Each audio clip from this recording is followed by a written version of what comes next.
When we say mental health, we mean the health of the mind, the health of the rational, the health of thinking, the health of thought, the health of concrete mind. While even the mind itself is not just concrete mind and rationality. There's a whole, other dimension to the mind, which I don't think mental health properly sort of apprehends.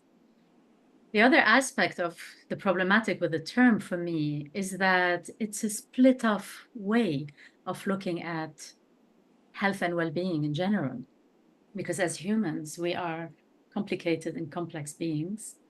And the mind is just one of the elements that makes up the filter, for our experiences in the world and a dimension of our experience. There's the body, there's the feeling, the emotional aspect, there's the nervous system, there is the cultural aspect. There are so many different dimensions to our existence that I find mental health is very one way and actually a split off way of wanting to consider those challenges. However, I think the term very much speaks of mostly Western central thinking, Western academic approach to humanity, to human health, to the human experience, which has been increasingly and more rational. So it's all about reason, control, categorization, labeling. And things are pretty black and white when we speak about them in these terms. So I feel that to be able to support people in a more wholesome manner, I really try to not use the term very much in my work. Although obviously it's a category that a lot of practitioners, not just me, and I'm sure Leila, yourself, heading Bright Shift, you encounter. It's like, no, I mean, for the sector to understand and for the outer world to understand which side we're talking about, yeah, we have to use mental health because that's what's recognized today. However, looking at in the way that it used to be prior to what we call now modernism, we used to live much more integrated lives. Health was a more wholesome matter. We lived in communities that were more tightly connected.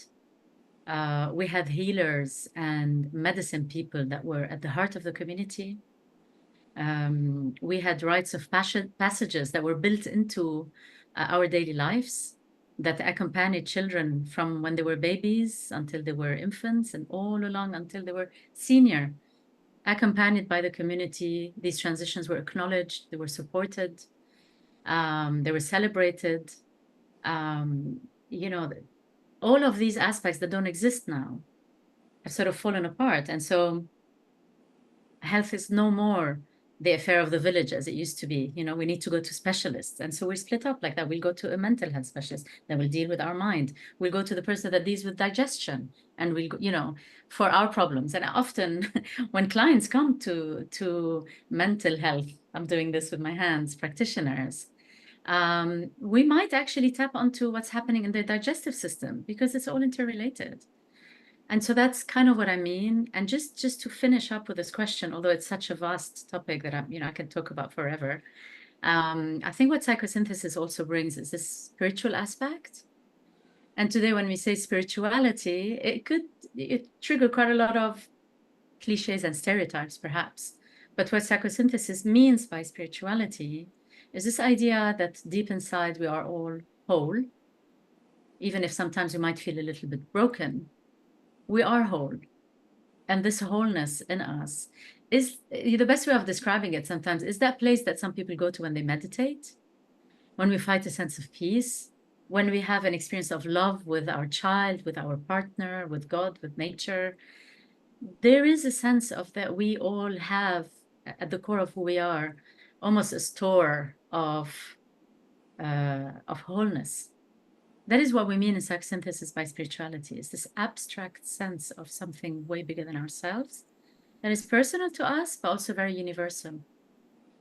So we work with this as a resource to get people to connect to that aspect of themselves. Yes, you are resourced.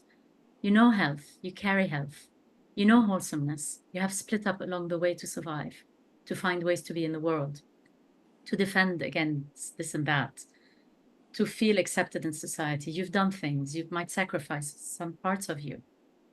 But ultimately, you're a whole person inside, and I can help you find your way back to that. This is kind of the aspect of spirituality in psychosynthesis.